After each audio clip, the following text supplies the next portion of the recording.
Hola, hortelanos y hortelanas. Bienvenidos a El Huerto Interior. Este es nuestro segundo episodio, titulado ¿Qué esconde la hoja en blanco?, en el que vamos a hablar del miedo.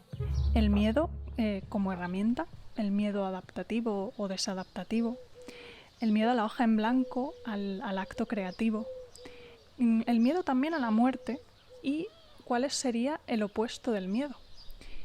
Al final os daremos una herramienta para aprender a gestionarlo. Al habla Marta Tornero. Me acompaña María Hojaverde. ¿Cómo estás, María? ¿Asustada? Hola. Bueno, asustada siempre da un poco de miedito, ¿no? Estar grabando, porque los nervios y eso. Pero la verdad es que con muchas ganas de grabar este programa. Muy bien, yo también. Si te parece, vamos a empezar por una definición del miedo. Ujú. Desde el punto de vista fisiológico, el miedo es una emoción que se activa ante un estímulo, que puede ser externo o interno. Nuestra amígdala interpreta ese estímulo como algo peligroso y se pone en marcha. Por ejemplo, si aparece el olor de humo, a nivel inconsciente se dispara nuestro sistema de alerta y el cerebro segrega una serie de hormonas para ponernos en tensión y para actuar. Nos levantaríamos a buscar el origen del humo, en este caso. Pero cuando se trata de algo tan urgente como un peligro, lo interesante es que el cerebro no puede perder el tiempo y por eso el mecanismo de acción no involucra la mente consciente. Es una cosa que funciona sin ayuda del neocórtex, que es la parte más reciente, más humana, que reconocemos como algo más humano nuestro, la parte más desarrollada. Por eso, ante el miedo, muchas veces actuamos de una forma que no comprendemos, que no se nos pasa por la cabeza cómo hemos podido reaccionar así, una forma irracional. Y es lo que se dice que la respuesta que genera es de lucha, de huida o incluso de parálisis. Bueno, yo una reflexión que quería hacer aquí es que el problema con el miedo en la actualidad es que nuestra sociedad ha evolucionado más rápido que este engranaje biológico.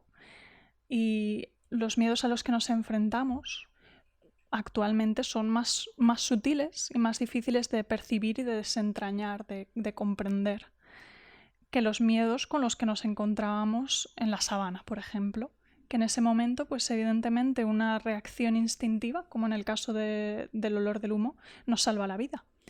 Pero los miedos a los que nos enfrentamos ahora muchas veces tienen que ver con cosas relacionadas con nuestro trabajo, con nuestras relaciones, cosas que ni siquiera nos llegan a la mente consciente y que nos generan un estado de ansiedad, muchas veces una ansiedad que permanece ahí subyacente y no sabemos de dónde viene ni por qué.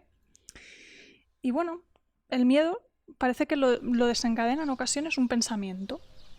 ¿Y si me quedo sin trabajo? ¿O y si no les gusta mi obra? En el caso de los artistas, esta es una de las cosas en las que vamos a profundizar, el acto creativo y el miedo que nos genera.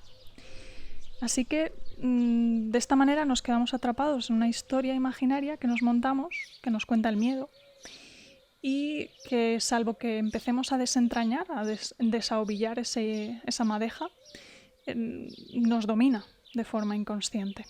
¿Qué opinas, María? Pues me parece muy interesante varias cosas que has comentado, como por ejemplo el tema, la palabra peligroso, ¿no? Has sacado a relucir que el miedo nos avisa cuando de alguna manera inconsciente detectamos alguna cosa peligrosa en nuestro entorno. Y bueno, hasta que no desaparece esa amenaza, estamos en un estado de tensión cognitiva, que curiosamente también es tensión cognitiva lo que se busca y lo que favorece el aprendizaje. Entonces, bueno, he hecho esa analogía y me parecía interesante compartirla. No sé más adelante a dónde nos puede llevar. Y también, claro, eso tiene que ver con el estado de ansiedad subyacente que has comentado, que es un poco donde vivimos, ¿no? Habitualmente la gran mayoría de los problemas que tenemos en salud mental en nuestra sociedad están espoleados por una ansiedad que nunca termina.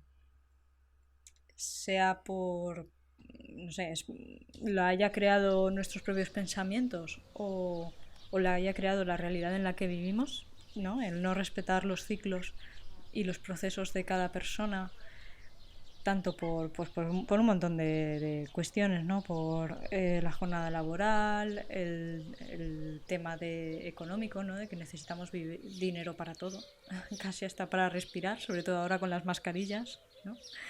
Eh, es como que toda nuestra vida está eso, con esa ansiedad subyacente que multiplica los problemas de alguna manera.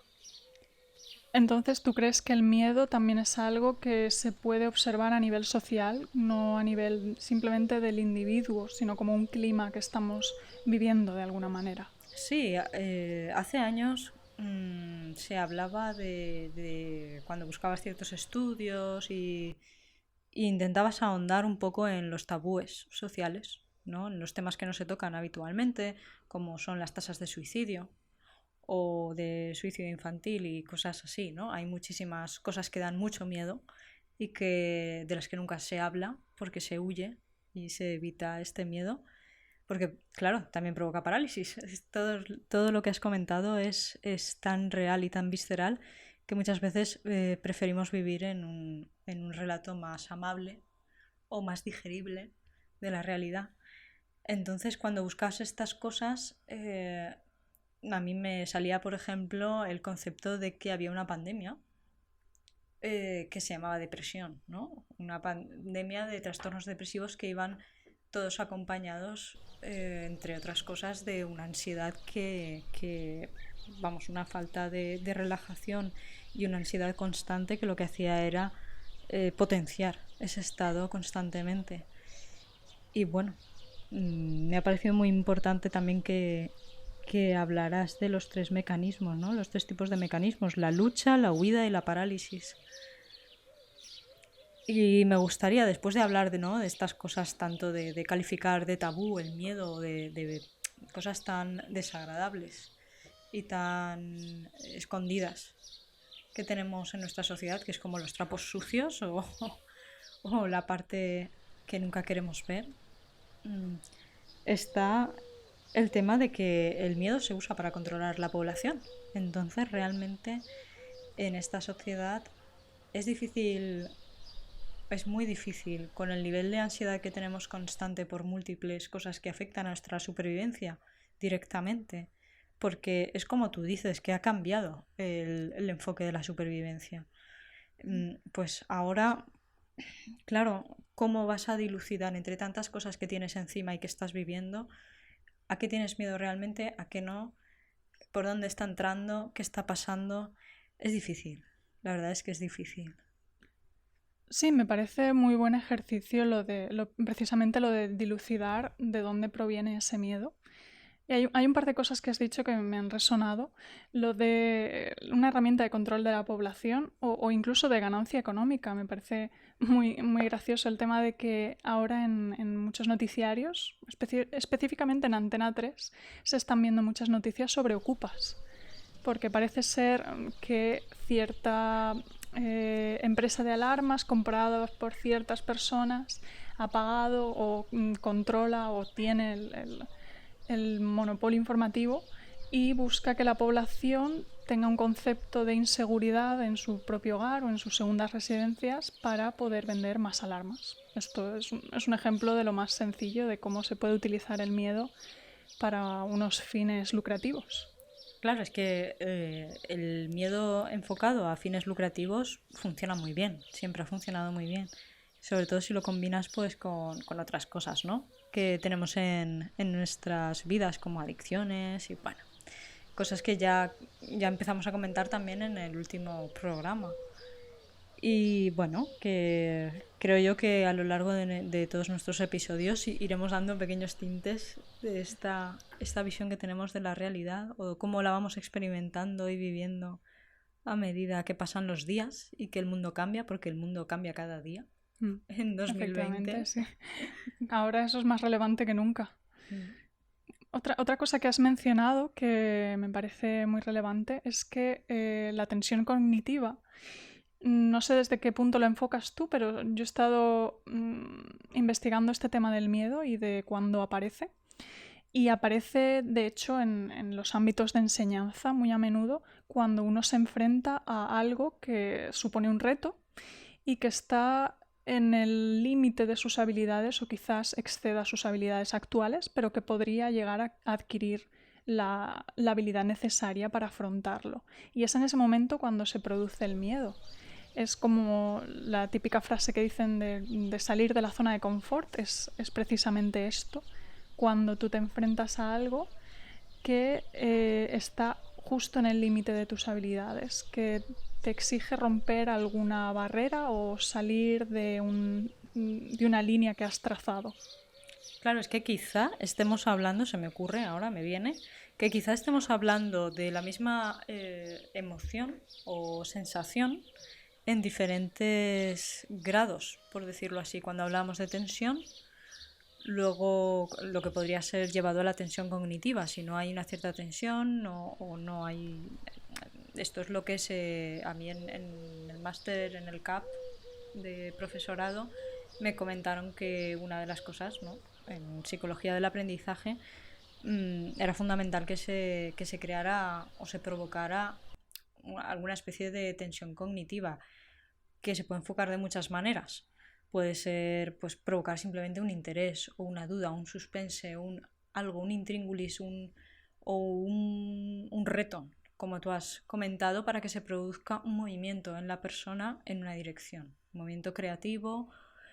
Claro, podríamos tener el grado del miedo, por decirlo así, que todavía no sería miedo como tal, todavía no aparecería el peligro o la amenaza, que sería la tensión cognitiva. Luego tendríamos diferentes grados de miedo y luego el miedo que te paraliza, el terror, el miedo que es inabarcable. Entonces, seguro que hay muchas otras cosas que podríamos poner en esa hilera de conceptos que pertenecen a esa misma sensación pero en diferentes grados.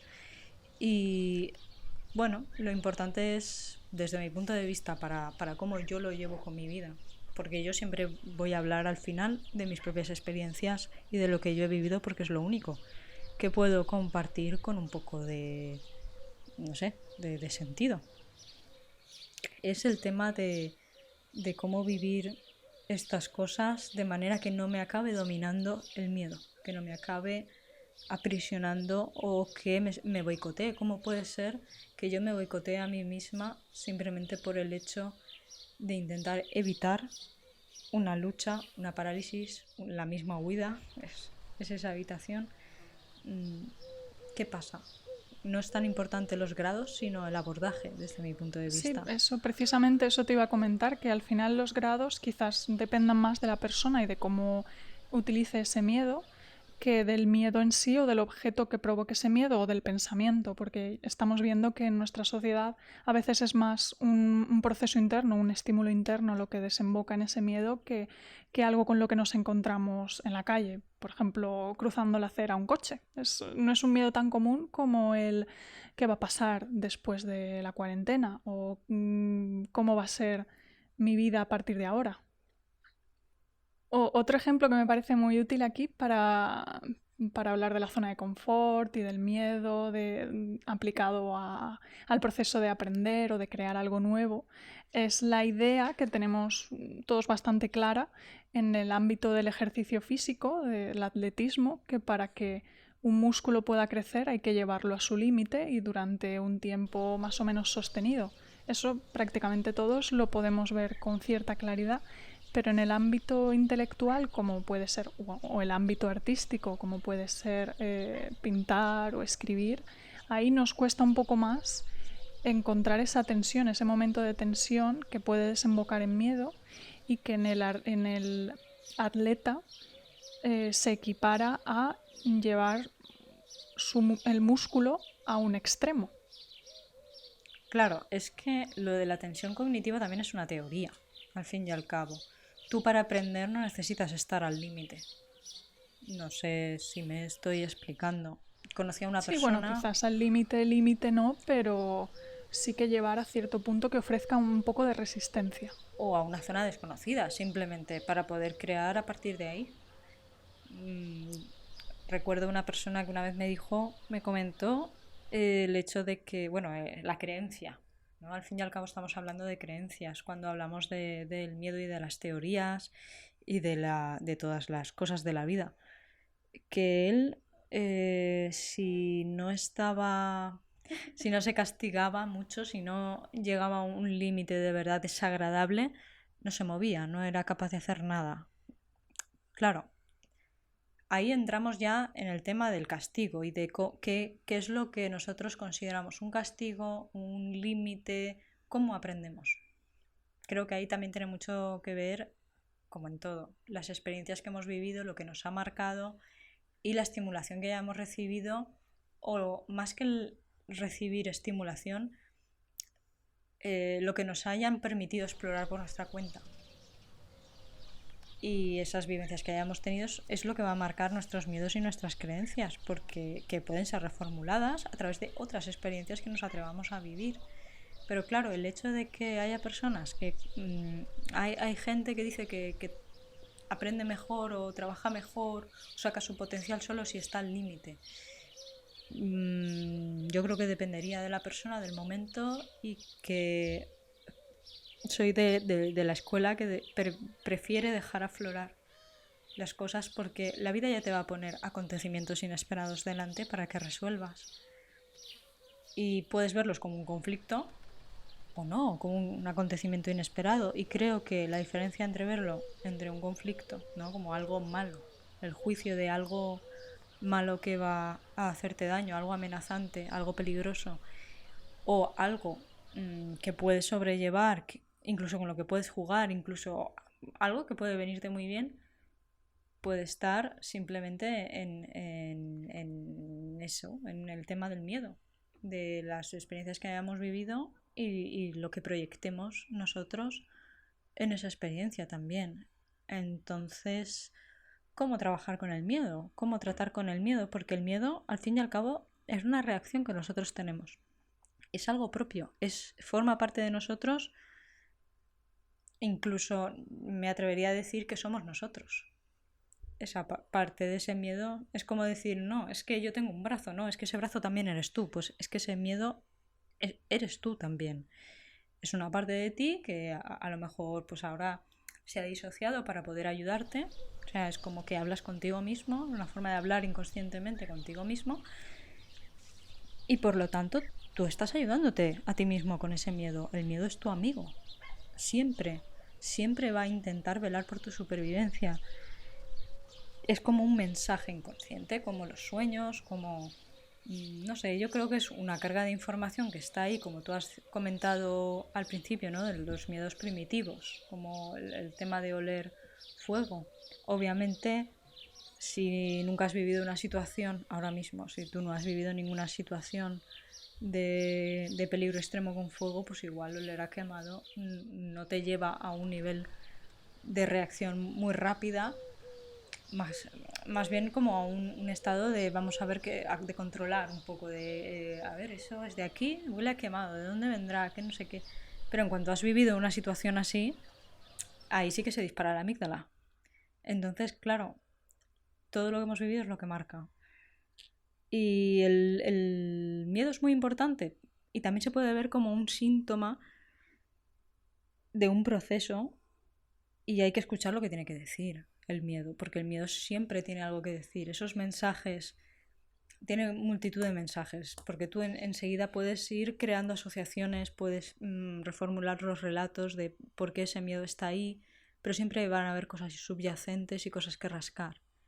Que a ver, que no es necesario encontrar siempre el porqué de las cosas, pero sí darle un sentido siempre alivia.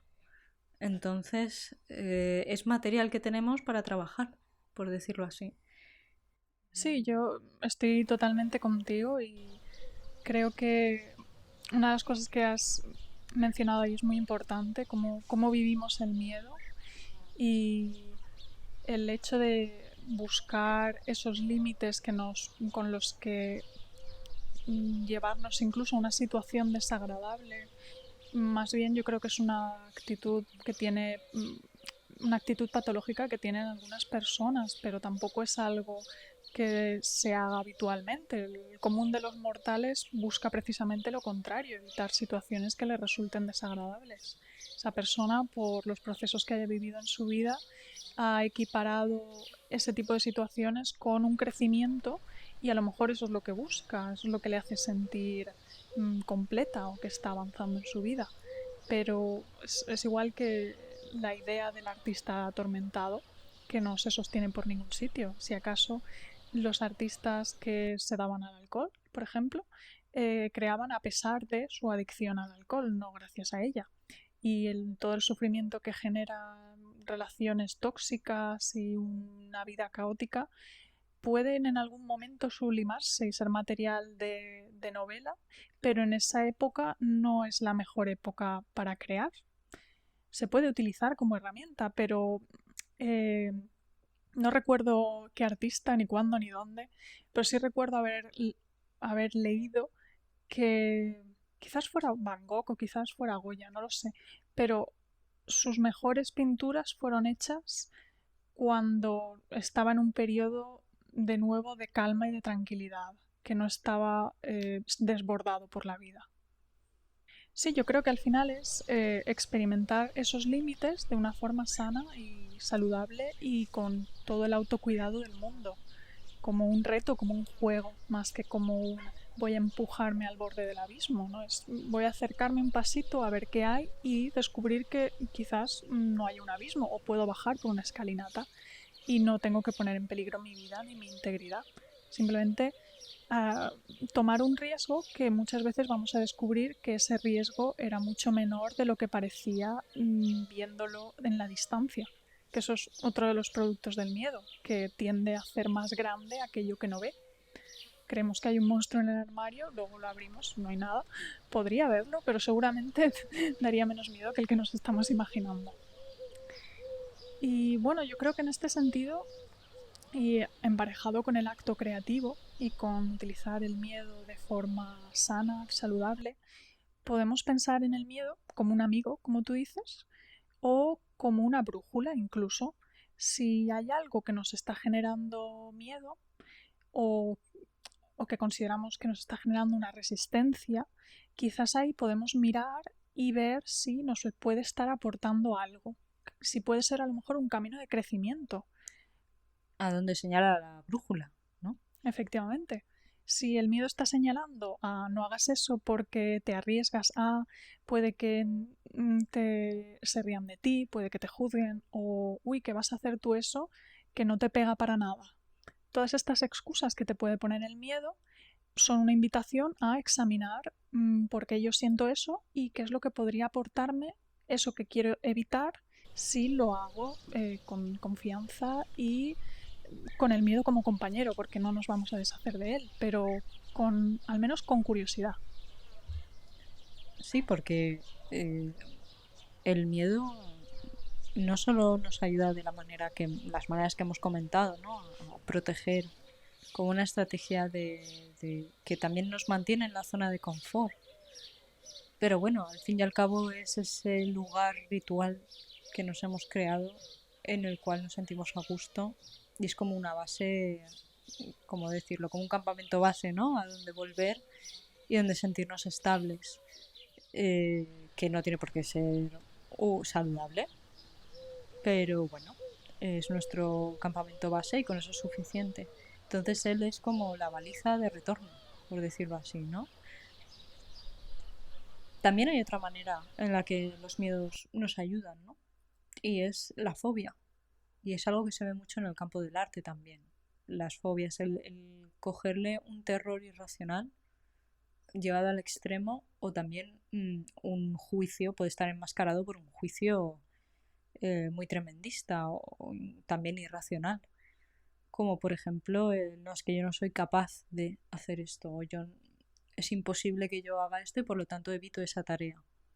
O esa cosa que a mí, que justo, ¿no? Algo que yo siempre había querido hacer y va y resulta que soy incapaz de hacer eso porque, yo sé, la excusa que te ponga el miedo. Porque al final, la gran mayoría, o sea, hay una gran mayoría de sentimientos, pensamientos, emociones como el enfado, por ejemplo, donde detrás lo que hay muchas veces es tristeza y miedo.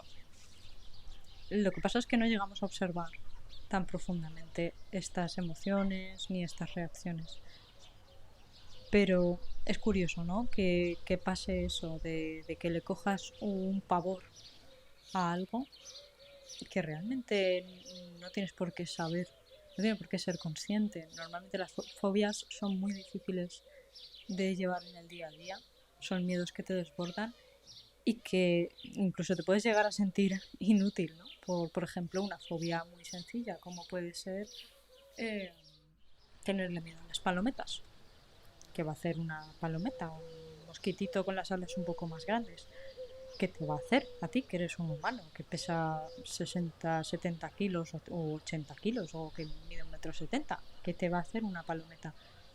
Pues es uno de los ejemplos, las fobias o la claustrofobia, de cómo el miedo también nos ayuda a sobrevivir y es porque, o sea, una de las teorías que hay sobre las fobias es por qué tenemos las fobias, por qué le tenemos miedo a algo tan insignificante o tan controlable como el entrar en una habitación o no entrar en una habitación, porque puede ser asumible. Tú puedes asumir tenerle miedo a una palometa. Puedes decir, vale, puedes sentirte tal, puedes sentirte cual, puedes decir, pues... Pero al fin y al cabo no es algo que tu psique puede abarcar. Es algo que tu relato interior, o sea, que encaja dentro de tu relato interior y que puedes digerir sin ningún problema, a pesar de que en el día a día te pueda generar, pues eso, interferencias. Pero claro, el mecanismo de la fobia, al menos cuando yo estudié psicología, nos hablaban de que es un mecanismo de protección extremo. Cuando pasas una vivencia traumática, a veces se reprime todo lo que tenga que ver con esa vivencia traumática para que tú puedas seguir viviendo. Y esa información que se ha quedado grabada sobre ese peligro que hay ahí, que se ha quedado en el inconsciente, que tiene que ir a algún lugar y que tiene que, para poder generar ese mecanismo de protección que te va a acompañar toda la vida y que va a prevenir. El miedo viene a prevenir los problemas fuertes que tú puedas tener en tu vida. Va a intentar prevenir ese shock, pues a lo mejor te pasó algo en una habitación cerrada y ya no puedes. O sea, la forma que tiene mmm, tu ser de comunicarte, de prevenirte, de intentar evitar que vuelvas a entrar en una situación de desbordamiento, de un peligro para ti tan fuerte como ese, es simplemente evitar que entres en un espacio cerrado. O no, o simplemente hay un miedo muy común que es el tenerle miedo a las palometas o a las arañas o a cualquier otra, a los insectos. Es muy común la fobia o el asco a los insectos, que al fin y al cabo es un poco lo mismo en base. Entonces, claro, tú puedes tenerle, está permitido. A ti te puede no gustar los insectos, puedes tenerle fobia, es algo que mucha gente tiene. Entonces, inconscientemente, de alguna manera, podemos desviar todo ese miedo, esa prevención, esa energía que tiene que salir por algún lugar y que la amígdala pone de relieve en cuanto nota algo, cuando nota algún estímulo que tiene que ver con aquella vivencia que tuviste. Y puede haber una palometa, puede no haberla, pero es una manera que tiene de protegernos. Entonces, bueno, tampoco hace falta, ay, tengo una fobia, voy a hurgar, ¿no? Voy a mirar, hay doctores y psiquiatras que recomiendan siempre donde hay miedo, donde algo te afecta, tienes que hurgar ahí. A ver, calma. O sea, aquí lo más importante es el bienestar. Entonces, cuando se trata una fobia, esto es algo que no se suele contar, pero en la psicología cognitivo-conductual, cuando se trata de una fobia, realmente se reemplaza por otra, más asumible. Entonces, no es que tú vayas a terapia y te la cambien, ¿no? Simplemente tú de alguna manera pues empiezas a acostumbrarte a vivir una experiencia, a controlar una experiencia y deja de darte miedo esa experiencia que tú tenías relacionada, pues eso, con subirte a un ascensor o cualquier otra cosa que parece más fortuita y sin sentido que ha aparecido en tu vida para ayudarte a superar, más que superar, a seguir viviendo. Entonces tú puedes dejar de tener claustrofobia, claro que sí, pero es muy probable que aparezca otro tipo de fobia con el tiempo, más asumible o no. A no ser que hurgásemos en los motivos que desencadenaron esa fobia, quizás, pero estaríamos hablando de tal vez un recorrido de muchos años de psicoterapia que tampoco garantizan que pueda accederse a ese material. Claro, porque, a ver, tiene que haber una predisposición y se llega hasta donde se llega. Siempre con... Entonces, claro, el sufrimiento aquí sería para mí, por lo menos, si imaginemos que yo fuera una psicoterapeuta o algo así, para mí el baremo estaría en hasta qué punto un dolor, una preocupación, un síntoma, como es el miedo, se convierte en una estaca en tu vida, en algo de sufrimiento y hasta qué punto el proceso que estás llevando para hurgar en él o para recolocarlo o para hacerte amigo de ese miedo te está provocando más sufrimiento que el mismo miedo en sí. O sea, muchas veces tenemos miedo al miedo como tal o a veces desde lo cognitivo, por ejemplo, se habla de que este sistema de mirar atrás y de desgranar los miedos y las cosas del pasado realmente es lo más traumatizante que hay. Que eso puede generar shock y trauma. Entonces, claro, ¿hasta qué punto valorar una cosa u otra? Pues dependerá de la persona. Sí, de la estructura psíquica de la persona también, de la fortaleza que tenga para afrontar eso. Y de cómo se va sintiendo durante el proceso, sobre todo. Me llama la atención lo que has dicho de que una fobia se puede desencadenar en base a un suceso. Esto también se da, al menos en algunos casos, en las alergias, por ejemplo. Tengo un conocido que hace muy poco tuvo un problema gordo tanto en el trabajo como con su pareja casi al mismo tiempo. Y eso al poco tiempo le vino una alergia a algo que son los sulfitos, que está en todas partes y que de repente ya no podía comer prácticamente de nada. Y ha estado yendo a terapia y en cuestión de unos meses ha conseguido rebajar mucho tanto sus problemas personales como esa intolerancia, para que veamos hasta qué punto los sucesos que experimentamos en nuestra vida se manifiestan de formas que no son totalmente evidentes o accesibles a lo racional. ¿Cómo es posible que de repente tengas una alergia o una intolerancia brutal a algo que es común en un montón de comidas?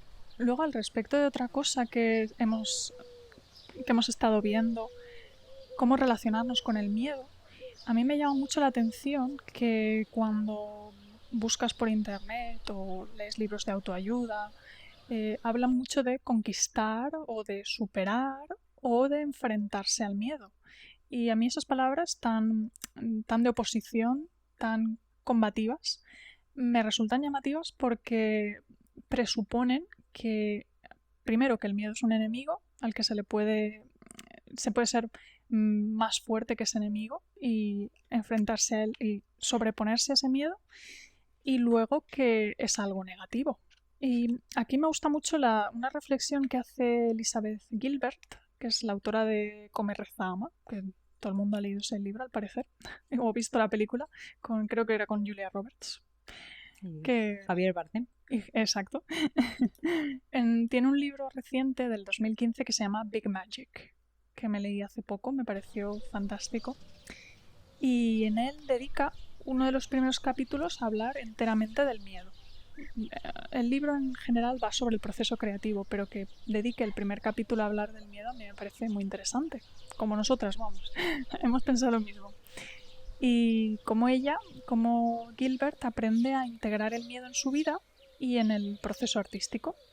Entonces, Gilbert cuenta que para ella el miedo y la creatividad han ido siempre de la mano. Y que dado que pretendía llevar una vida creativa, tenía que dejar espacio también para el miedo. No podía sofocarlo o conquistarlo ni tampoco ignorarlo. Nada de ninguna de estas estrategias que dicen los gurús. Tenía que dejarle espacio. Y ella componía una imagen mental y se imaginaba yendo en un coche de viaje, un road trip, con su creatividad y con el miedo, y luego ella al volante. Y decía que ella permitía que el miedo viajara con ella y con su creatividad, pero que no podía ni tocar el mapa, ni tocar la radio, ni tocar nada. Que tendría voz y tendría asiento en el coche, pero no tendría voto sobre dónde iban a ir, ni tampoco no podría desde luego coger el volante.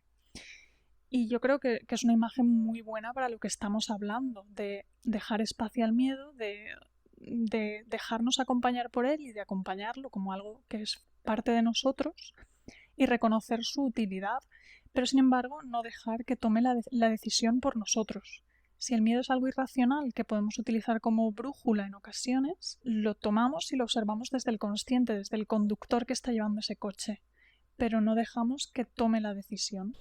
A mí se me ocurre que incluso cuando ese miedo nos hable, ese pasajero incómodo que tenemos ahí en el coche, podemos tal vez decir, pues mira, voy a hacer todo lo contrario de lo que me dices que haga. ¿Que no quieres que vaya a Disneyland? Pues te van a dar por saco. Voy a girar y hacer este desvío a Disneyland, ¿no? Algo así.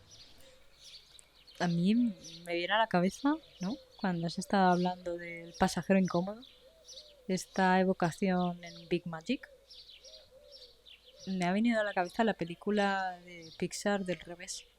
Sí. No sé si la habrás Sí, visto. sí. Que a ver, el miedo ¿No como está? tal, ¿Está la tristeza? está la tristeza, está alegría, está asco. Ujú. Bueno, hay uno que sí que es bastante paranoico.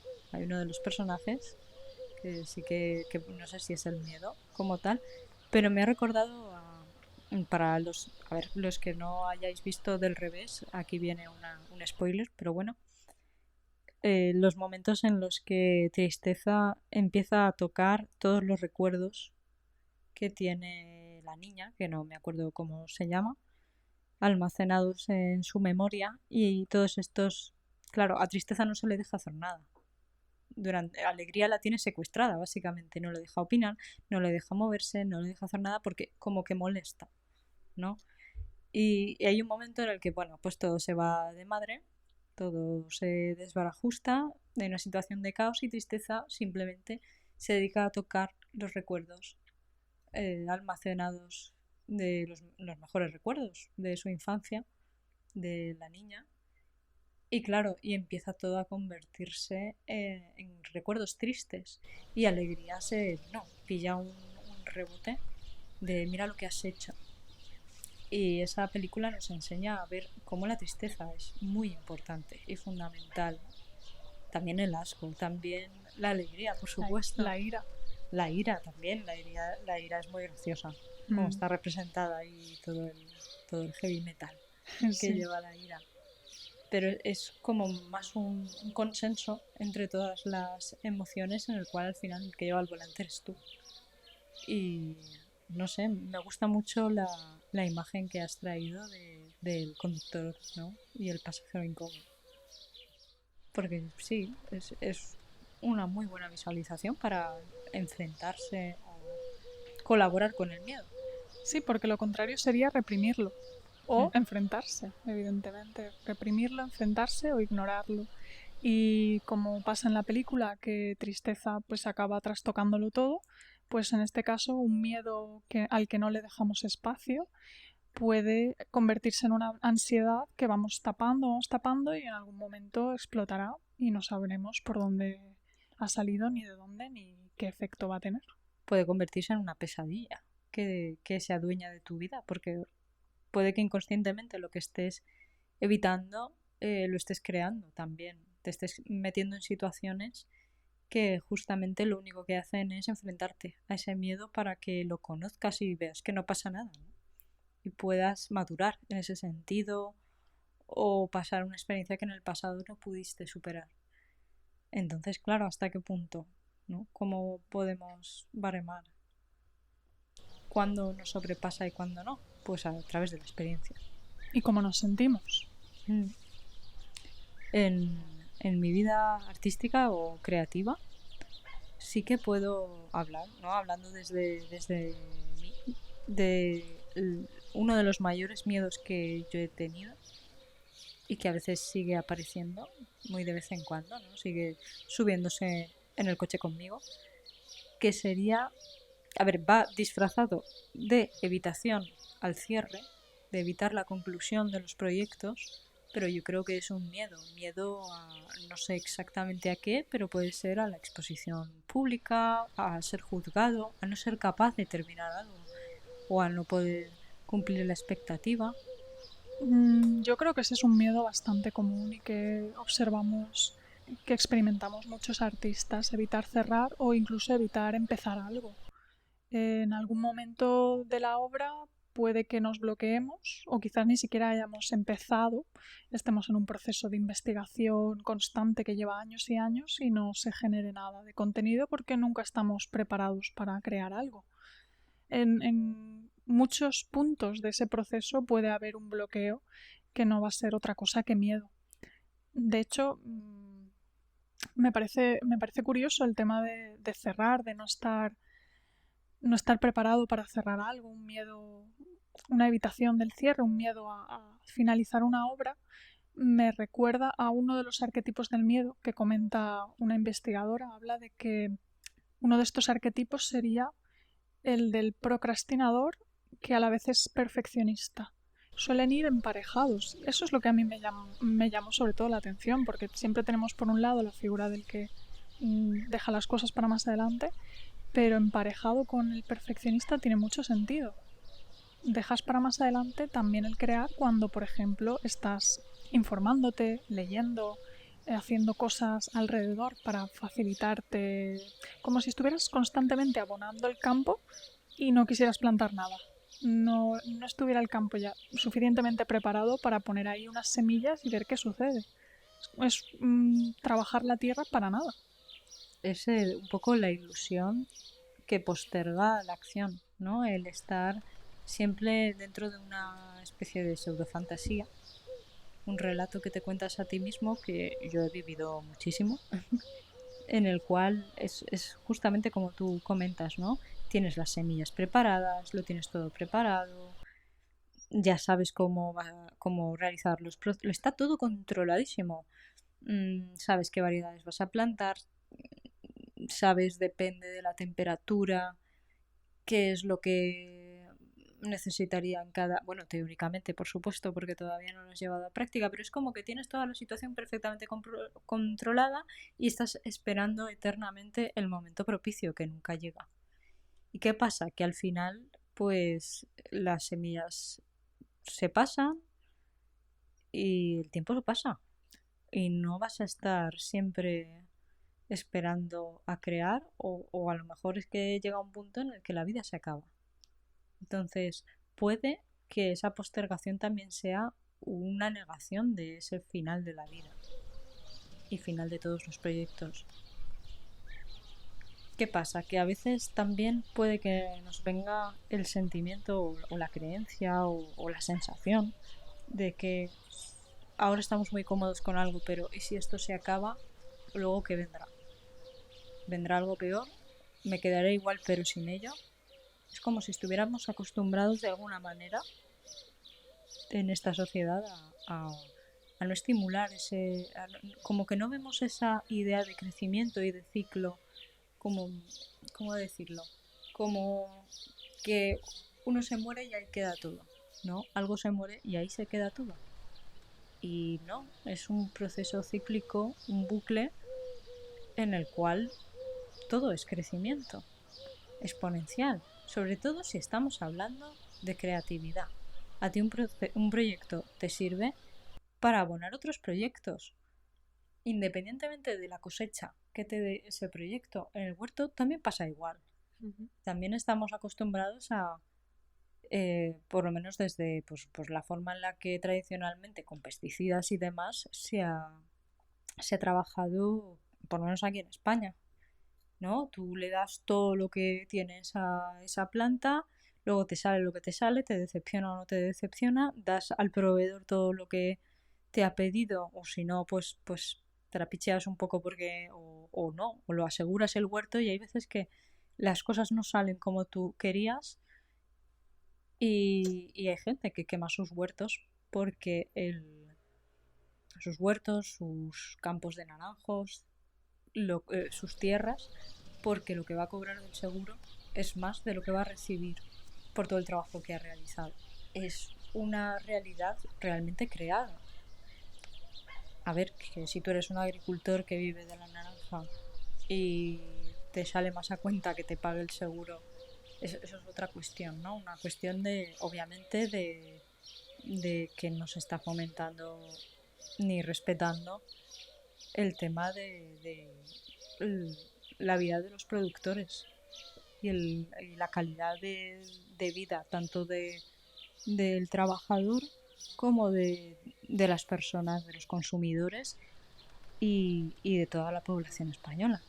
¿Vale? No Eso, se está dejando, no se está dando el lugar que se merece al sector agrario, que es fundamental para que estemos aquí. Al final, con la pandemia que hemos visto, que necesitábamos 4 cosas: un techo y alimentos, y bueno, dentro de esta sociedad pues también que haya luz y agua y poco más. y que los alimentos cuanto más cercanos mejor, cuanto menos Claro. intermediarios mejor. Y si son de la tierra, mejor todavía.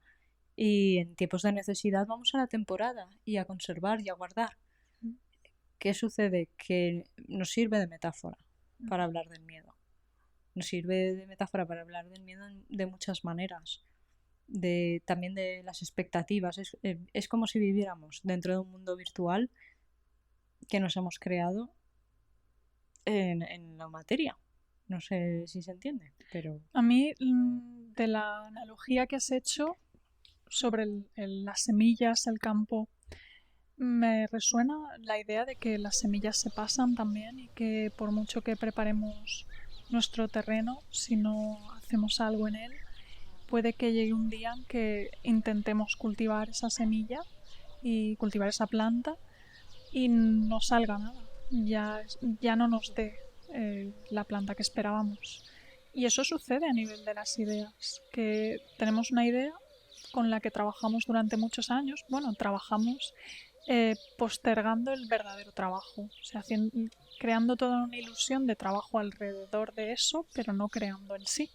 Y entonces llega un momento que te vas a poner a ello, años más tarde, y de repente ya ha perdido toda su vitalidad esa idea. Por mucha preparación que le hayamos puesto, ya no tiene nada dentro. Esa es una de las cosas que a mí me suceden, como antes has compartido uno de tus miedos. Bueno, uno de los míos, el que tenemos todos, a la hoja en blanco, o aunque no esté en blanco, a proseguir con el trabajo día tras día. Esa resistencia que se ofrece todos los días cuando te pones frente a la hoja, frente al ordenador en este caso, o al lienzo, a lo mejor en tu caso, María, es, bueno, en mí se manifiesta como una necesidad de organizar, ordenar y de tenerlo todo preparado y abonado, como estaba comentando antes.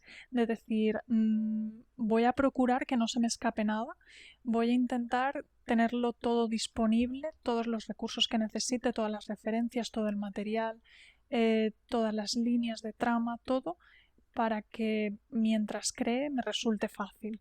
Yo he experimentado tener una idea de una escena más o menos esbozada en una libreta que luego para plasmarla de forma literaria pues resulta mucho más fácil que si tienes que tirar con el coche un camino a oscuras y con solo los faros.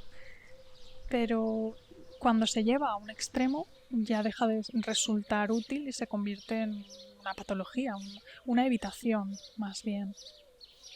claro, es importante estar preparado, pero también que hay del fluir. Exacto. Encontrar un equilibrio entre la preparación y el fluir. Si te parece, podemos empezar a abordar uno de los temas clave que queríamos hablar hoy, del miedo en cuanto al proceso artístico, el miedo que se genera frente a la hoja en blanco, esa imagen que tenemos todos en la cabeza como artistas del comienzo de una obra, qué es lo que va a pasar ahí. Y bueno, quería empezar con una cita del libro de Stephen Pressfield, que se llama La guerra del arte. Me gusta mucho ese nombre, muy imaginativo. Y dice, al principio, en el primer capítulo del libro, dice: existe un secreto que los verdaderos escritores saben y que los amateurs no. Y es este: escribir no es la parte difícil. Lo difícil es sentarse a escribir. Lo que nos detiene es la resistencia.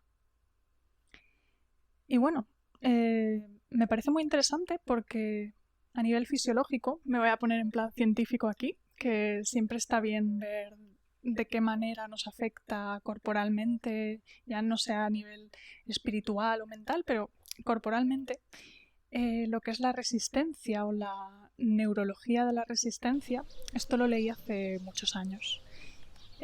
Resulta que cuando nos encontramos en una situación amenazante, como ya hemos visto, una situación de alto estrés, toma precedencia ese sistema límbico y la amígdala, y la parte y el neocórtex, que es el que está a cargo de las decisiones, también de nuestra creatividad, se desactiva. Y lo que significa es que las emociones, como el miedo, toman precedencia, toman el mando y disminuye nuestra capacidad de pensar racionalmente. Pero eso también merma nuestra creatividad. Por lo tanto, si intentamos crear desde el miedo, seguramente el resultado sea bastante inferior a lo que podríamos crear desde otras emociones, porque nuestro neocórtex habrá sido desactivado. No es que nos volvamos perfectamente inútiles de un momento a otro, tampoco es eso, porque sería muy evidente, es algo más sutil. Es como que estamos en modo supervivencia, estamos en tensión, creando. Y hacer arte en modo supervivencia es bastante difícil, porque el arte nos pide que tomemos riesgos, que confiemos, que intentemos cosas nuevas, que juguemos, que nos atrevamos a disfrutar. Y si no pasa ninguna de esas cosas, es que tal vez estamos creando desde el miedo y no nos estamos dando cuenta. Y bueno, a mí me gustaría compartir aquí una herramienta muy sencilla que a mí me ayuda bastante y la utilizo incluso si no sé si el miedo está por delante o no. Simplemente como ritual para empezar. Y es que cuando vayamos a sentarnos a crear, podemos respirar profundamente. Porque cuando respiramos profundamente le estamos enviando una señal a nuestro cerebro de que todo está bien, de que todo está en calma. La respiración y la atención al momento presente nos ayudan a anclarnos y a disipar un poco esa ansiedad que nos genera el proceso creativo. También podemos añadirle algún mantra o alguna afirmación, algo que a nosotros nos venga bien, para trabajar también a nivel energético. Pues, por ejemplo, podemos decirnos: estoy a salvo, crear es bueno, puedo tomar riesgos en mi creación, crear es un disfrute, voy a disfrutar creando, voy a jugar. Algo que resuene con nosotros. Y mejor si es en positivo que en negativo. Por ejemplo, no recomiendo decir, por ejemplo, nadie me va a juzgar, porque ya estás entrando ahí ya estás enviándole a tu cerebro señales de cuidado, juicio. Aunque le estés diciendo que no, ya le estás diciendo que eso sucede en algún ámbito, aunque lo estés negando. Entonces yo creo que en ese sentido sería más útil decirnos: esto es un juego, estoy echando arena en un cajón y voy a modelarlo, y voy a hacer un castillo o voy a hacer algo que se me ocurra, pero básicamente es intentar entrar en esa obra de una manera más sana, desde el disfrute, desde el placer que genera la creación, y ese miedo que nos genera la obra de arte, como miedo a lo desconocido, o también miedo a que nos puedan juzgar, a que nadie va a ver eso, pero bueno, tú en ese momento, mientras lo creas, piensas que está todo el mundo mirando. O miedo a una infinidad de cosas, vamos, apabullante. Todos los miedos que se te puedan ocurrir pueden suceder en ese momento. Y bueno, eso quería compartir con vosotros esta reflexión, el saber que a nivel fisiológico el neocórtex está desactivado, que a lo mejor razonar con tu miedo no es lo mejor en ese momento porque no está disponible tu parte racional, y que puedes hacer algo tan sencillo como respirar o beber un vaso de agua. Eso también es algo que ayuda a centrarte y a calmarte y ver que no pasa nada. Me gustaría apoyar eso tan chulo que acabas de comentar, el tema de la respiración y de ser conscientes de que algo se ha desactivado en el sistema. Y que eso tampoco tiene por qué darnos miedo, porque es algo temporal, ¿no? Es algo que se va a revertir y es una protección, al fin y al cabo. Y lo que me ha venido a la cabeza mientras hablabas es el tema del mindfulness y todo lo que sería también las meditaciones, la gnosis, la disciplina zen, el tai chi, todo este tipo de disciplinas que nos ayudan a respirar y volver a reconectar con nuestra esencia, con nuestro cuerpo, que al fin y al cabo el miedo también se aloja en el cuerpo. Entonces es como reconectar con todo nuestro ser y no perder de vista que aunque en un momento seamos presa del miedo, nosotros no somos el miedo. Y tampoco somos presa del miedo en el sentido de que vamos a morir, sino de que es algo, es una energía, como comentabas a nivel energético, es algo que recorre nuestro cuerpo, es quizá una vibración, no sabemos lo que es, realmente no sabemos lo que son las emociones, sabemos que nos afectan.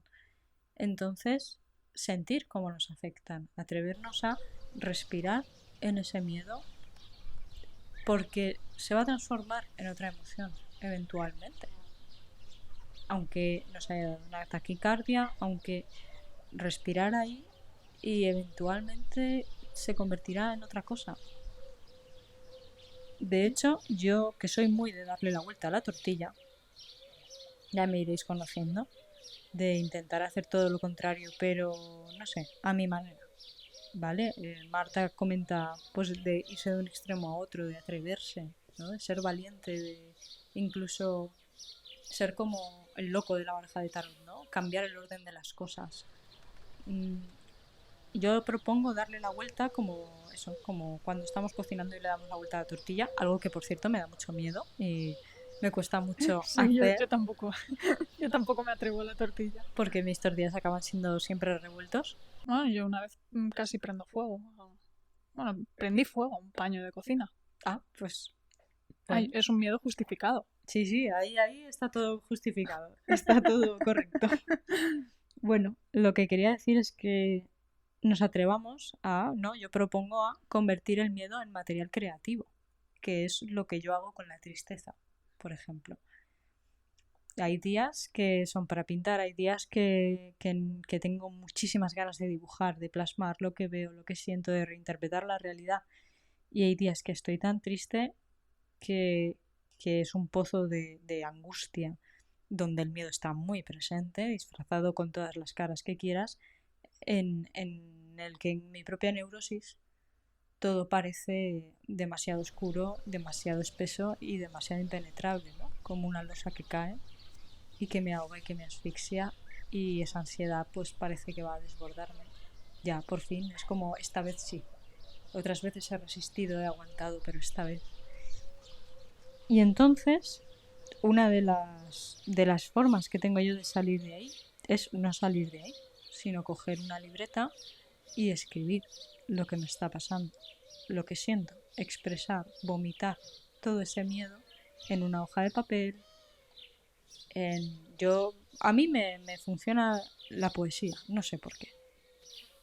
Siempre me ha funcionado desde la adolescencia. Habrá gente que le funciona mejor, por ejemplo, pintar de forma abstracta. A mí eso me sirve cuando estoy muy nerviosa, por ejemplo, de repente saco un montón de colores y pero claro, luego pues me puede venir, no, en otras ocasiones esa explosión de colores incluso me puede generar ansiedad. Y entonces me pongo a editar poemas o a dibujar, eh, hacer dibujos de línea. Entonces, claro, cada uno tiene su forma de expresar las emociones que lleva dentro y yo lo que recomiendo, porque es que es lo que mejor me va, aparte de respirar, que me parece maravilloso, y además no os acostumbréis a respirar cuando entráis en miedo, sino practicar cuando estáis bien, porque así tendréis cogido el hábito y será mucho más fácil. Si coges un hábito de meditar o de respirar o practicas mindfulness habitualmente o yoga o lo que vaya contigo, lo que a ti te funcione, luego en una situación de estrés o de miedo o en una situación difícil o amenazante es mucho más fácil llevarlo a cabo. Eso como un consejo personal. Yo os recomiendo eso, darle la vuelta, coger el miedo y hablar sobre el miedo, describir cómo sentís, permitiros el placer de vivir la emoción y de expresarla, porque quizá ahí es cuando se convierta en un juego. Me gusta cómo le has dado la vuelta y Sí, es otro buen ejercicio que podemos hacer con el miedo. Mi recomendación iba más hacia un miedo indefinido, una ansiedad que se genera automáticamente ante el proceso creativo. Imagínate que, bueno, como en mi caso, todos los días te propones escribir tus 500 palabras o tus 1000 palabras, lo que sea, o pintar tu cuadro. Y todos los días, cuando te vas a acercar ahí, se genera una pequeña, una sutil incomodidad o una desazón, un algo que te oprime. Pues quizás no es necesario en todas las ocasiones ponernos a describir ese miedo extensamente porque a lo mejor nos agotamos a la 20ª vez que hacemos lo mismo.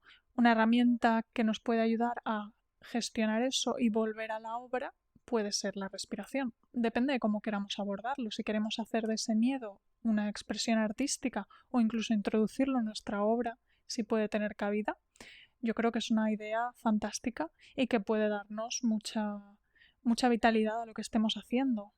Y me ha gustado esa reflexión, el placer de vivir la emoción, porque tendemos a pensar que la alegría, como en la obra del revés, es la única emoción que debería prevalecer y todo lo demás lo apartamos como inservible o negativo. O como si no fuera placentero vivir la ira, por Exacto. ejemplo, que te Mm, sientes, vamos, lleno de poder. exacto. La ira es una manifestación de la creatividad, es un querer hacer algo frente a una situación que percibimos como que está desordenada o que es un conflicto, que es injusta. La ira es muy útil. Claro, tampoco no es buena consejera, ¿no? Dicen, pero sí que es una energía útil. También sucede con la tristeza y con el miedo. Entonces, permitámonos experimentarlas.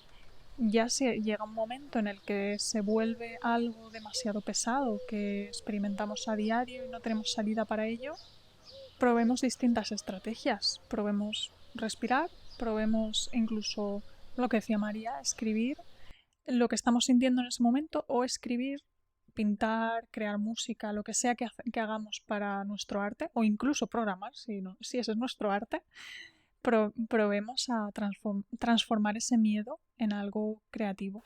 Utilizarlo para algo. Utilizarlo para algo y ver si funciona. Porque ¿y si funciona? Igual descubres habilidades que pensabas o capacidades que pensabas que no tenías. Y cuando se trabaja desde la emoción, de forma visceral, desde las entrañas, es mucho más fácil conectar con otros, porque todos tenemos entrañas, todos vivimos esas emociones de una manera o de otra.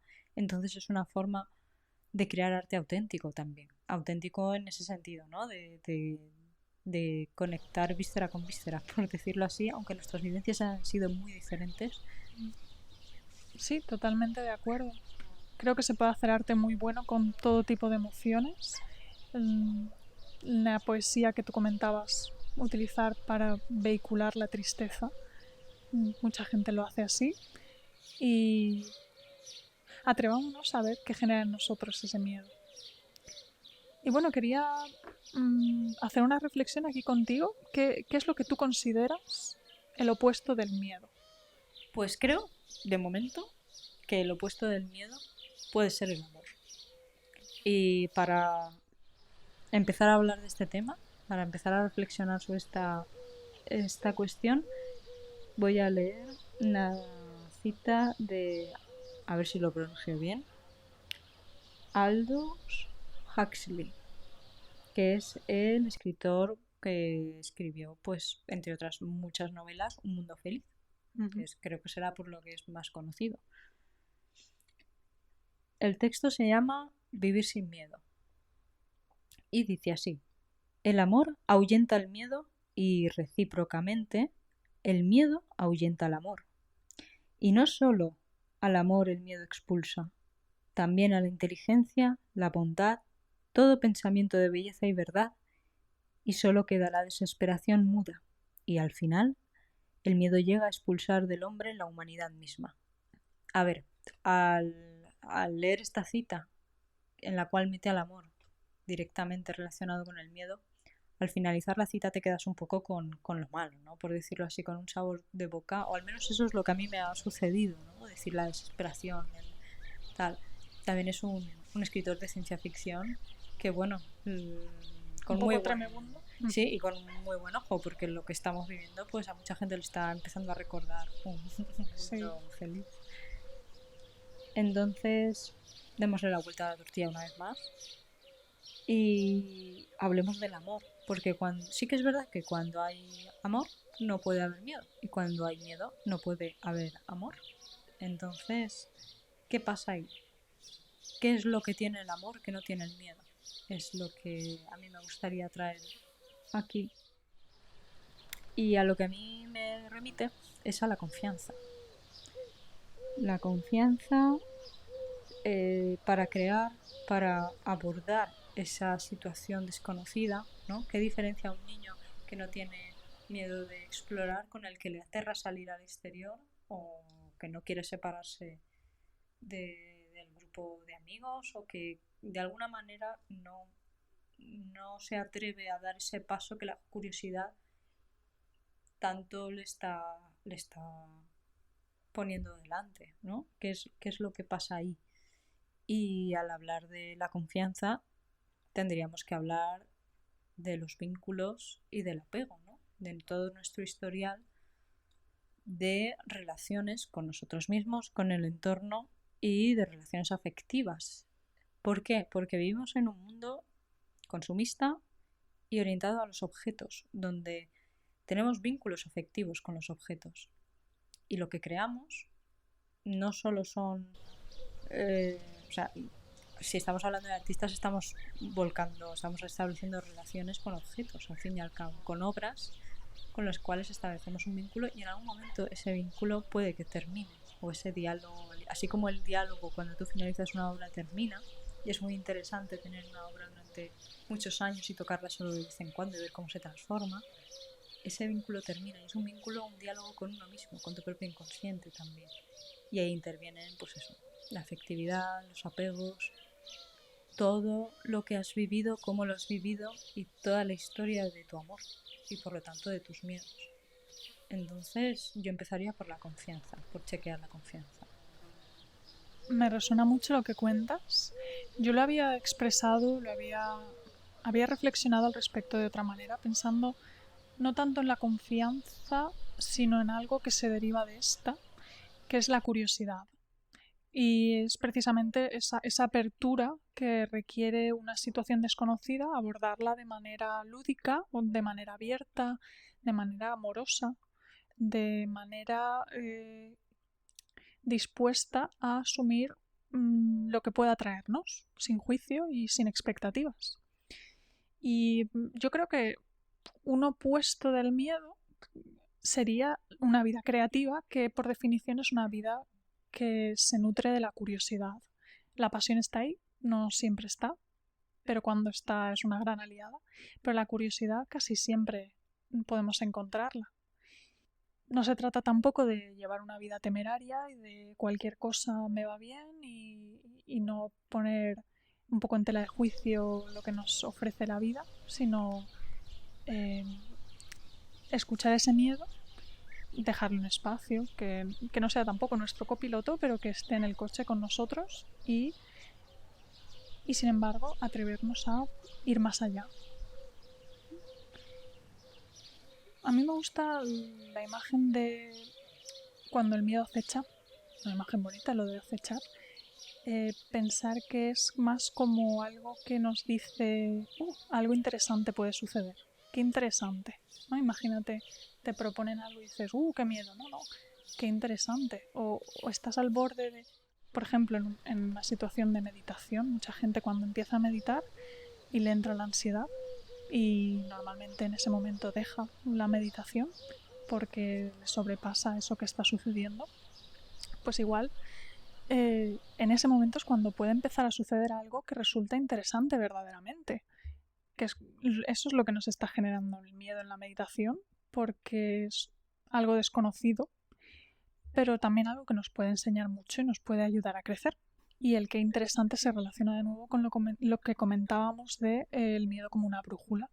Claro, porque el miedo siempre te está dando datos. Otra cosa es que tú quieras evitar esos datos o esa información. Entonces cada vez va a gritar más fuerte y más fuerte hasta que lo escuches. porque es un mecanismo de defensa. Es una resistencia que está ahí para salvaguardar quizá cosas que estén desactualizadas, pero uno no se actualiza solo, tiene que remirar y vivir y darse tiempo para reconfigurarse, que muchas veces lo que no tenemos en nuestras vidas es el tiempo necesario como para poder digerir los miedos o como para poder tejer los vínculos necesarios como para simplemente poder enfrentarnos a ese miedo y dejar que nos traspase y observar cómo se transforma en otra cosa como la flor de un rosal, ¿no? Que de repente el rosal está lleno de espinas y de repente aparece un capullo y dices, mira, y al final se convierte en una rosa preciosa, vale, sí, y te durará 3 días esa rosa, pero disfrútala y las espinas siempre van a estar ahí, pero ese momento de nirvana, por decirlo así, de éxtasis y de esplendor, de liberación que sobreviene después del miedo, solo puedes experimentarlo una vez has atravesado el miedo. Y me gustaría, pues, ya que estamos hablando del tiempo, también hemos comentado el tema de la terapia y de introducir también el tema del acompañamiento.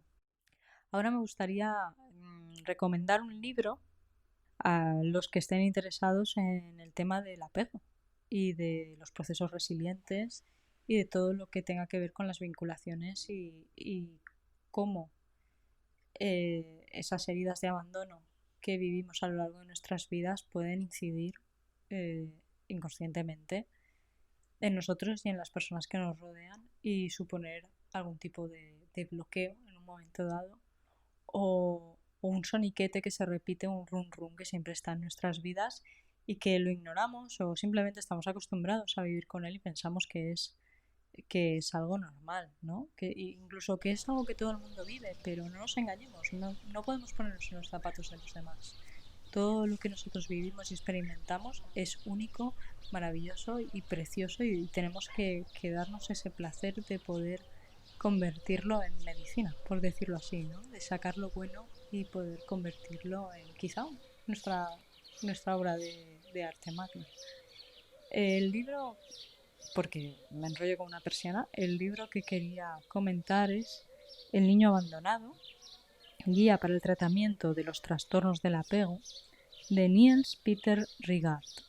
Es una guía para terapeutas, pero está escrito de una forma muy sencilla y, a ver, son de estos libros que hay que tomarse con calma, porque tú te lees un libro pensando que nada de lo que hay te va a resonar y empiezan a aparecer las teclas y las campanitas, ¿no? Empiezan a sonar las campanitas del inconsciente y empiezas a encontrarte mal, a sentir cosas y entonces es el mismo miedo, la misma angustia, las mismas preocupaciones inconscientes que todos tenemos que te están avisando de esas cosas de las que siempre te avisan, pero que tú normalmente ignoras y que te conviene revisar de forma acompañada.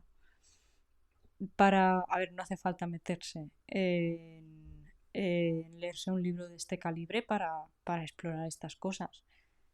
También os puedo recomendar otra cosita, que es que realicéis online tests de apego. Lo que yo recomiendo, que es lo que yo hice, es realizar primero uno de apego, un test de apego. Después sale como una encuesta o unas preguntas, cómo reaccionarías, a qué se debería esto, ¿no? En unas situaciones concretas, cómo resolver unos problemas, pero mucho más sencillo, y que lo realicéis la primera vez en los zapatos de vuestro niño interior, es decir, imaginando cuando erais pequeños, pues con 6 7 años o 10 o 12, cómo responderíais si fueseis esa personita de 9 a 12 años o de 7 años y ver qué tipo de apego sale.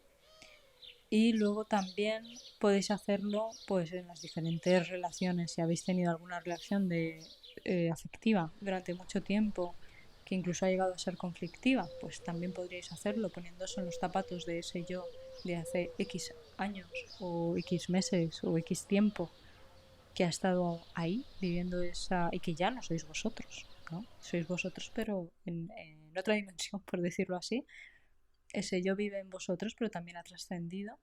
Y también que hagáis otra vez el test poniéndonos en el donde estamos ahora, ¿no?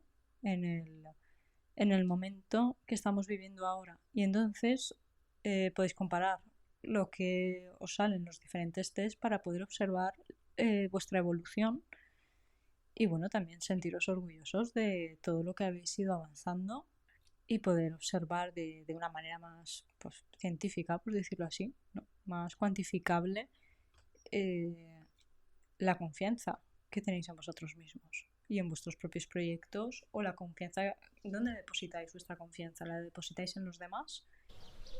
A mí me gustaría introducir brevemente un enfoque que creo que sirve para todo, que es la psicoterapia existencial, el enfoque existencial de la vida.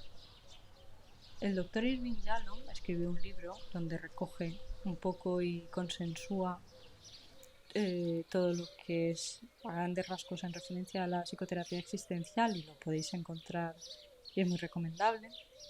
Es la rama en la que se basa el arte terapia que yo he estudiado, en la que me he especializado. Pero básicamente lo que a mí me interesa de esto ahora comentaros es que él recoge, expresa en su libro la necesidad de, la necesidad no, el ver como que hay 4 preocupaciones esenciales en nuestras vidas que rigen de alguna manera y modelan todo lo que vivimos, como que espolean de alguna manera nuestros miedos. Y eso sería, por un lado, el miedo a la muerte, que generaría una angustia existencial muy importante. Por otro, la libertad y, por lo tanto, el miedo a la libertad y el miedo a la responsabilidad. También el aislamiento, tanto el miedo al aislamiento como la fobia social o el miedo al reconocimiento. Y por otro lado, la carencia de un sentido vital, el miedo a carecer de él o de lo que estés haciendo carezca de sentido realmente, ¿no? Como vivir una mentira de alguna manera, o todo lo contrario, el hecho de que no puedas encontrar un sentido a tu vida y todo lo que está relacionado con estas cosas. En definitiva, todo se relaciona y todo se engloba dentro del miedo a la muerte, según estas teorías. Y la muerte implica un duelo y un fin de las cosas. Entonces, es algo que todos tenemos, que a todos nos va a llegar, ¿no? Nadie es aquí inmortal y a toda obra le llega su final. Esa separación, ese duelo con el diálogo, que bueno, es un tema que ya del cual ya hablaremos más adelante. Pero me gustaría comentar que el hecho de trabajar con nuestro huerto interior y con el huerto material y físico y con el cuidado de las plantas y de vivir la naturaleza a nivel físico, hace que todas estas creencias que tenemos asociadas y estos mecanismos de defensa y esta resistencia se vean de una forma mucho más natural. Es como si nos educara de una forma muy sencilla, muy directa y muy esencial y muy inconsciente. Entonces, yo recomiendo a todo el mundo que le dé mucha ansiedad, que tenga mucha ansiedad en general, o que le dé ansiedad terminar los proyectos, o el tema de las relaciones de apego, que pruebe a trabajar con la naturaleza, porque en ella todo es natural, tanto la vida como la muerte, la transformación, incluso la resurrección. Un monte quemado puede rebrotar en unos meses. Entonces, bien, nosotros no somos un monte quemado, ni a lo mejor si pasamos lo mismo nos rebrotamos, pero una cosa no quita la otra. El vivir algo de forma natural, porque es natural, puede ser muy reparador. Y el acompañamiento de la naturaleza puede ser muy beneficioso para todos nosotros, incluso para los niños, para empezar a aprender que las plantas, igual que se siembran, terminan su temporada y se mueren. O los animales, los insectos, que todo lo que pasa en el huerto es natural y es vida y forma parte del fluir. Aunque nosotros cuando creemos intentemos controlar, tengamos la ilusión de que controlamos los procesos, las cosas pues hay muchos más factores y hay que aprender también a coger eso de una forma natural. Totalmente de acuerdo, María, con la reflexión que has hecho. Y respecto al miedo a la muerte, que lo has mencionado, no nos hemos adentrado demasiado porque también habría que entrar muy adentro. Pero de pasada a mí me resulta curioso que ese miedo que está subyacente a todo lo que vivimos, en realidad no nos permite ver nuestra muerte como un hecho, como que lo apartamos y lo dejamos de lado, no consideramos que la muerte esté ahí.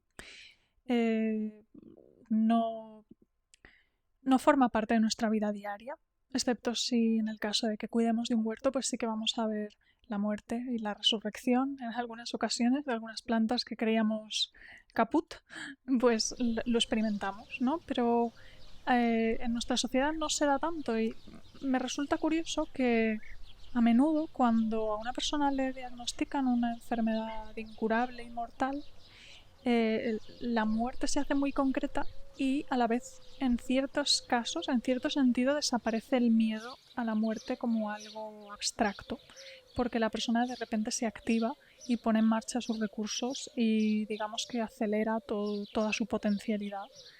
Y aquellos miedos que le impedían hacer ciertas cosas desaparecen. Me parece muy curioso que esto suceda así. Yo creo que la persona cuando se enfrenta a su propia mortalidad entiende de verdad que la vida tiene un comienzo y un final, y cuando entiendes eso, de repente tomas cartas en el asunto y te responsabilizas, porque si piensas que vives en una vida eterna, vaga, sin una cosa amorfa, que no sabes cuándo empieza y cuándo acaba, que crees que eres inmortal de alguna manera, lo sientes, puedes ir postergando proyectos, puedes dejar de enfrentarte, puedes dejarte aconsejar por el miedo y en lugar de intentar vivir con el amor y la confianza, como estábamos hablando. Y bueno, tenemos la sensación de que siempre hay tiempo para eso que queremos hacer, pero es en el momento en el que nos enfrentamos a la muerte que desaparecería ese miedo a la muerte vago como algo insustancial y activaríamos la vida realmente. Una cosa no puede ir sin la otra, la vida sin la muerte. Y bueno, por mi parte, lo que me quedaba por compartir hoy, que me llama la atención que hemos estado hablando de pues, darnos tiempo, digerir los miedos, gestionarlos, reconfigurarnos un poco, observarlos. Pues es una herramienta que encontré hace un par de años de Tim Ferriss, que es un emprendedor. Y él en realidad lo descubrió de los escritos de Séneca, que es un filósofo estoico romano. Y el ejercicio se llama anticipación de las desgracias. No lo voy a decir en latín, os voy a ahorrar eso. Y es un tipo de visualización negativa. Y consiste en visualizar en detalle el miedo o miedos que nos impiden hacer algo y visualizar todo lo malo que podría pasar si fuéramos a emprender eso que tenemos en mente, incluso lo más catastrófico. Lo que hablábamos de que esté en el coche con nosotros, pues esto sería ponerlo en práctica. Yo creo que es una buena idea si lo hacemos por escrito porque van a salir muchas cosas y de esta manera no nos perdemos cada uno de los miedos que vayan apareciendo. Y lo que Ferris recomienda es hacer una lista, una tabla de 3 columnas. En la primera pones el miedo en sí, respondiendo a la pregunta, por supuesto, ¿qué pasaría si yo emprendiera este proyecto, hiciera esta obra, intentara salir con esta chica, yo qué sé, el miedo que tengamos? Entonces, en la primera tabla definimos el miedo específico de eso que tenemos, pues miedo a que me juzguen o miedo a que sea espantoso el primer borrador de esta obra o miedo a que no le guste a nadie, miedo a decepcionar, miedo a que en realidad no se me dé bien y no sea mi vocación, ¿no? Vamos listando todos esos miedos. Y en la segunda columna escribimos las acciones que podemos tomar para prevenirlo. Y en la columna final de la derecha, cómo arreglaríamos la situación si llegara a darse.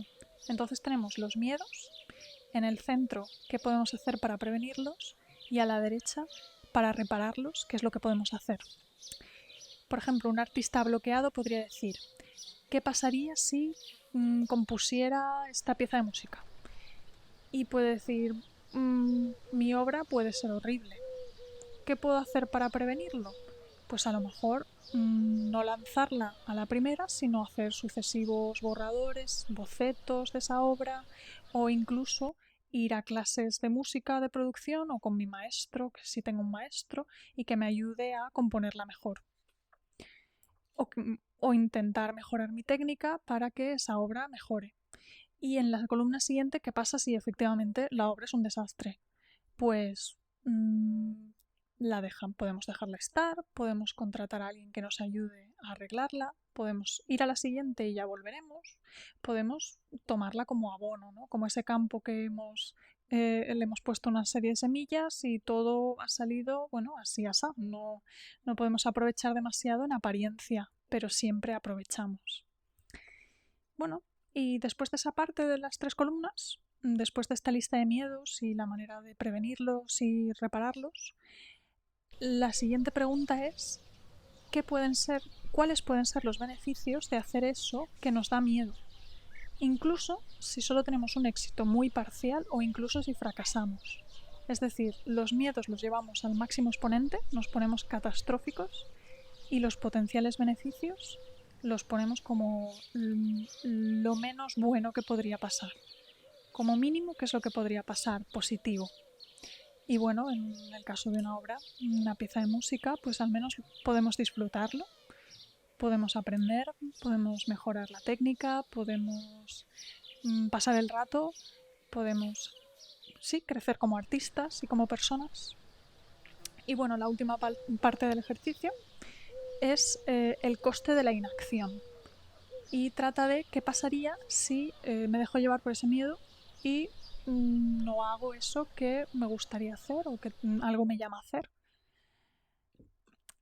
Y lo curioso del coste de la inacción es que nuestros miedos normalmente siempre van hacia lo que podríamos hacer, hacia lo que vamos a emprender, hacia algo en sentido positivo. Pero ¿qué pasa cuando no haces algo? ¿Qué pasa con tu vida si de aquí a 6 meses, 1 año, 2 años, si te vas más lejos igual es más complicado de imaginar, ¿no? Pero al menos en ese plazo, ¿qué pasa si no emprendo eso que quiero emprender? Y ahí también podemos detallar. Si evito esta acción o decisión, ¿cómo será mi vida de aquí a X tiempo? A nivel físico, emocional, económico, espiritual, como queramos. Y lo que vamos a descubrir probablemente es que no queremos seguir donde estamos durante mucho tiempo. Y esto nos puede dar el valor y la preparación que necesitamos, como ya hemos visto. Nos preparamos para esos miedos. ¿Qué hacemos si no sale bien? Ya nos hemos preparado. Y entonces nos podremos poner en marcha. Y bueno, yo me gusta este ejercicio porque te ayuda a poner el foco en lo que puedes controlar, en lo que está en tu mano, y te enseña esa parte un poco olvidada de qué pasa si no hago algo. Tenemos mucho miedo a qué pasa si hago algo, pero ¿y si no lo hago? Porque al final, en su lecho de muerte, ¿no?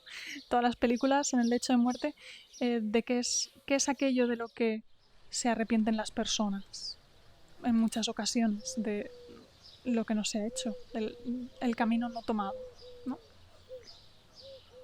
Me gusta mucho esta herramienta que has descrito porque no sé si de forma natural o qué, pero se parece mucho, o por no decir que creo que es lo mismo, que yo he ido desarrollando durante mucho tiempo para mí. ¿Por qué? Porque yo siempre he sido una persona con muchos miedos, muy controladora y muy tremendista.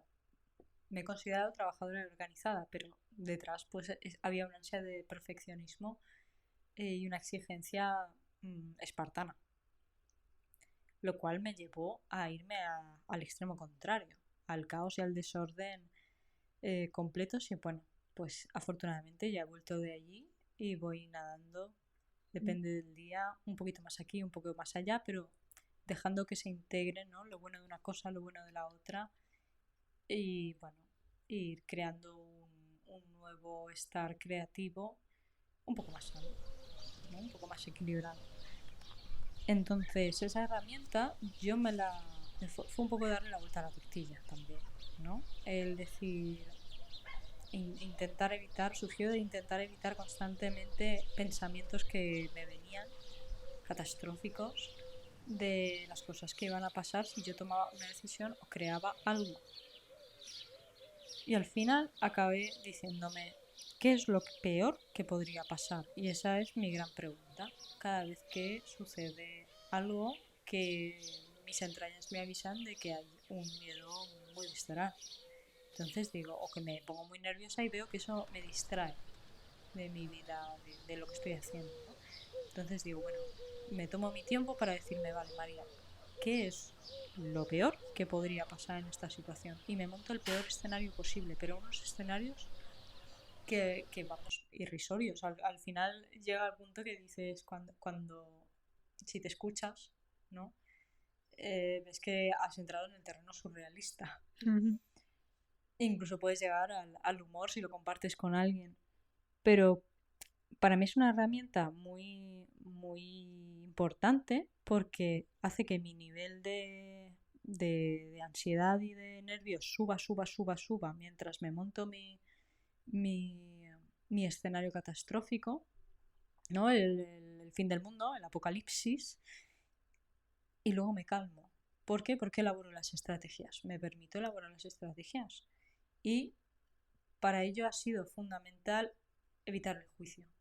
Evitar el juicio personal hacia mí misma y hacia los demás y ya está, verlo como cosas que pasan, las cosas son, la vida no es mala ni es buena, la vida simplemente es. Otra de las cosas que vives mucho en el huerto y en la naturaleza. Me ha gustado mucho cuando has hablado de estos proyectos, ¿no? Que se convierten en abono, estos proyectos fallidos o fracasos, ¿no? Como muchas veces, ¿no? En nuestra sociedad nos gusta, de alguna manera es como que tenemos ese fetiche de autoflagelarnos y llamar a esos proyectos que no han llegado a un éxtasis o que no se han transformado en lo que pensábamos que iban a transformarse como fracasos y proyectos fallidos y como manchas en nuestro expediente y losas que en realidad no son más que peldaños y riqueza interior. Y me gustaría aportar, aprovechando que tú has comentado así de refilón, los has mencionado, me gustaría recomendar a todo el mundo que, por favor, siempre, siempre, todos esos, bueno, eso es lo que yo hago, ¿no? Todos esos proyectos, esas ideas, eh, cualquier cosa, ¿no? Que tenga que ver con algo que se te ha ocurrido, que a lo mejor luego al final no lo has implementado, pero ha sido como un destello de, esto podría funcionar, o esto, y si esto, o preguntas, se puede presentar de la forma que sea, siempre, siempre al cajón desastre, Ujú. porque quién sabe. Y en los bloqueos el cajón desastre es vital, sobre todo para desmontar y desmitificar la creencia de que no somos creativos, porque ahí tienes el testigo viviente en todos esos proyectos de que sí que lo eres y de que sí que tienes ideas y de que sí que has hecho cosas y de que sí que tienes motivación en la vida y curiosidad y de que sí que sabes cosas. Otra cosa es que no hayan llegado al término que se requería, pero si consigues hacer que eso no tenga importancia en ti, ¡pum!, se convierte en un oasis. Todos esos proyectos fallidos y ese cajón desastre. Y bueno, por último aportar a lo que has comentado una frase de que, bueno, que comentaba mucho mi tía, la diré en valenciano, ¿no? En mi lengua materna y luego en castellano, pero es básicamente que viene muy al pelo de lo último que has comentado. Todo el que no fas, te ho perds, que es básicamente que todo lo que no haces en esta vida te lo pierdes. Ya está, ya ha pasado, ya te lo has perdido. Ya no va a volver. Pueden volver situaciones parecidas, pueden volver cosas que te recuerden a, puedes revisitar tus experiencias, pero todo lo que no haces no lo has hecho. Muy relevante ahora mismo con el tema de la pandemia y tantas cosas que han dejado de poder hacerse a raíz de esta clausura, de este confinamiento en el que nos hemos encontrado. Ahora todos mis amigos estamos hablando de los festivales que se han dejado de hacer y a saber si podrán volver a hacerse. Y claro, si no ha sido, te lo has perdido. Y bueno, a mí me parece muy importante aquí recalcar, quizá no lo hemos hecho suficiente, pero lo hacemos ahora, el miedo como una herramienta y cómo utilizarlo. O sea, el ejercicio que he descrito ahora, que María hace naturalmente, es algo que nos recuerda que el miedo tiene una función, más allá de cómo gestionarlo, pues con la respiración o utilizando la escritura para desarrollarlo o pintarlo o utilizarlo o convertirlo en una obra de arte. Más allá de eso, si se trata de un miedo ante una decisión, una acción que vamos a tomar, es fantástico porque nos está indicando todos los posibles baches, las eventualidades, los problemas que pueden surgir en el camino y tenemos la oportunidad de responder a ese miedo. Y yo creo que eso es lo más sano que podemos hacer con él. Si el miedo te está diciendo, cuidado, que puede pasar esto, no se trata de dejar de hacer eso, pero sí puedes decirle, bueno, pues gracias, me voy a preparar haciendo esto, o voy a intentar evitarlo haciendo esta otra cosa, o no te preocupes, porque si sucede, me he preparado con esto y con esto y con lo otro. Y bueno, yo creo que en mayor o menor medida muchos de nosotros habremos experimentado esto a lo mejor durante la pandemia, preguntándonos, bueno, ¿y qué va a pasar ahora? Yo hice una lista de miedos como esta. En una de ellas hablaba del trabajo. ¿Qué va a pasar si me quedo sin trabajo? Y entonces me encontré toda una relación de cosas que yo sabía hacer, que podía utilizar y aprovechar, y vi que no pasaba nada, que tenía recursos en el caso de que eso se diera. Y ese miedo me duró 1 o 2 días, porque lo gestioné. Pero claro, ¿qué hubiera pasado si lo hubiera dejado campar a sus anchas? A lo mejor durante meses hubiera estado con el run run de qué va a pasar con mi sustento vital. Claro, es que trabajar el miedo, o mejor dicho, trabajar con el miedo, te aporta confianza al final, ¿no? Que es de lo que estábamos hablando. El miedo se va convirtiendo y transformando en confianza, en amor a uno mismo, a lo que hace, en volver a la esencia, a lo auténtico. O bueno, podría ser así. Yo lo propongo. A ver qué pasa. Estoy totalmente contigo. Y bueno, para terminar, a mí me gustaría leer una cita de un libro muy especial, creo que también para María, Sí. Dune, de Frank Herbert. Tengo pendiente de releerlo.